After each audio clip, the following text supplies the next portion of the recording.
We're here for Music in the Bottle TV and we're interviewing one of the artists who performed tonight at the Plugged In Showcase for Child Music Live. So her name's Thea Ford. If you could just tell us where you're from, start off simple.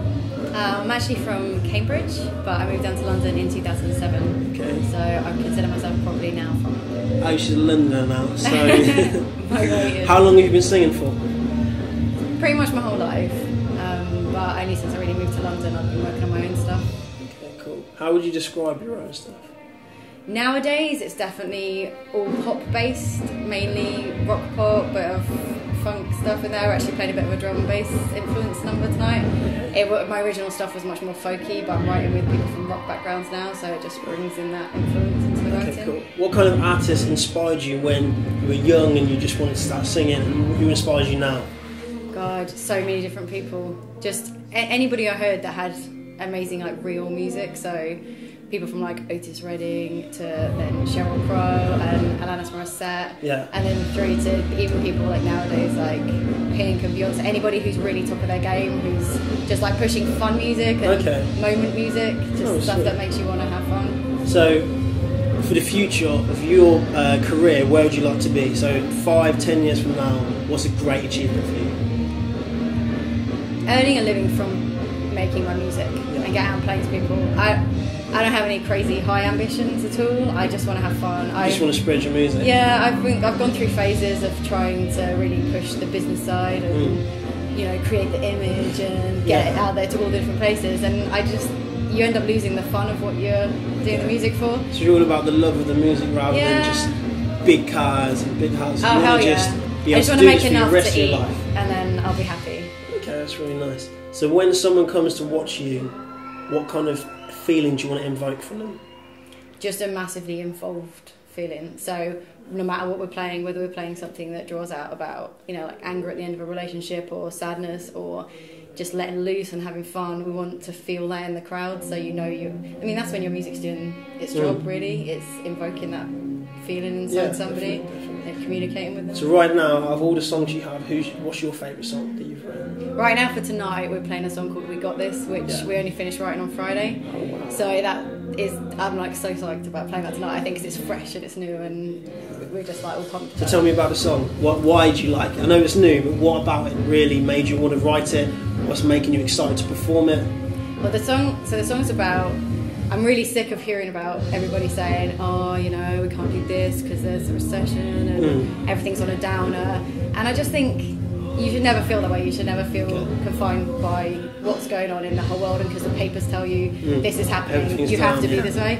So it's called We Got This, and it's all about, don't listen to any of that. You have this. This is your stage. This is your life. Take it and make it what you want it to be.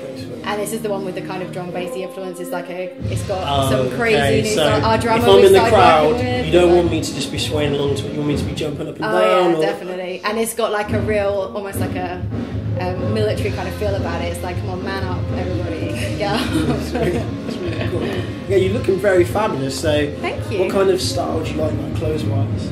I'm definitely kind of like a rock chick, bit of a hippie. Definitely had a hippie phase when I was a teenager. But yeah, I end up, everything in my wardrobe is like brown, black or white. And I have like lots of feathers and looking back on your old style. You know when you go on Facebook and you like click on that first picture is there any kind of fashion faux pas that you have out there? Oh dude, when I was a teenager I had leggings that had pieces of fruit on them. But I have to say, I have seen some similar ones. Oh, they're coming back? Yeah. So I really hated those for years, but now I think, damn, I was ahead of my time. So. Okay, is there anything you've bought recently and like a month later you thought, oh Jesus, why did I wear that out? Well, I bought a gold mini skirt, which I thought, that could be quite cool, like a rock that. I never actually made it out in it, and it's still sat in my cupboard, so that was definitely... Everyone's got their own little... It was obviously a moment I was having. Okay, cool, so... You love singing, you want to do it for the rest of your life, but if you never ever like had any kind of inkling to want to be a singer, what do you think you'd be doing with your time? What would be your other hobby? I think I'd still be writing. Okay. So, because I as much as I love performing, I definitely prefer the writing process. Okay. If I was to have to pick one of the two, and I love like writing anyway. Just like I'm writing a book at the moment, and I write about my travels when I go away and that kind of thing. So I'd still be writing. It's called Serving on the Back Line. My ex went off to Afghanistan, and I looked for stuff to try and find somebody else's story about how you deal with it when you're the one left at home, and I couldn't find anything. So I just kept my journals of what I went through, and it's kind of turning that into... Have any of those feelings turned into songs? Yeah, there's a song on the first album called One Day Soon, and funnily enough, I read an article about the families of people left behind, and it was just all about, you know, the hope of one day it's going to be over and we can all chill out. Way before I knew that my partner was going to be mobilised, so it was a bit like weird when it did come around and it was me in the position. Yeah, it's crazy. So if I was to say to you, what is music, and you had to choose one word, what would you choose? It's a toughie. I'm just going to say fun. Just I fun. could say love, I could say like so many cool things, but fun for me. If it's not fun and I'm not laughing and I'm not loving it, then it's not worth it being. So on your tombstone, when you pass away, what do you want said about you? Said about your music, and then just said about you as a person? That I didn't fit the rule book. Okay. And then your music? That it enhanced people's lives. Alright, that's really good. It's really nice.